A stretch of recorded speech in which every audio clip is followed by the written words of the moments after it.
রবি ঠাকুর বলেছিলেন, পৃথিবীতে কারোর অভাবে কোনো দিন কোনো কিছু শূন্য থাকে না।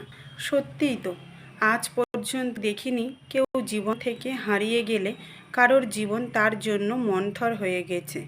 বরং সেই মানুষটার শূন্যস্থান কোনো না কোনো সময়ই ঠিকই পূরণ হয়ে যায়।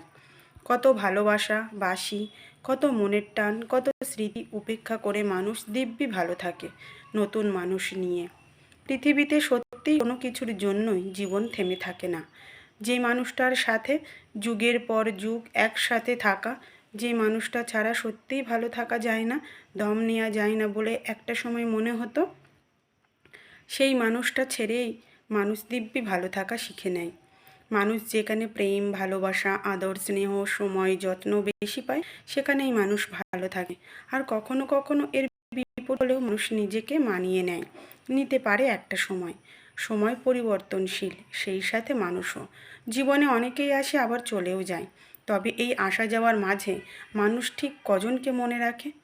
জীবনানন্দ দাশের একটা কথা আছে, প্রেম ধীরে মুছে যায়, নক্ষত্রেও একদিন মরে যেতে হয়। ঠিক মানুষও নক্ষত্রের মতো, এই আছে আবার নেই। মানুষের হৃদয়ে প্রেম ঠিকই থাকে, শুধু প্রেম আদান প্রদানের মানুষটার রদ বদল হয়।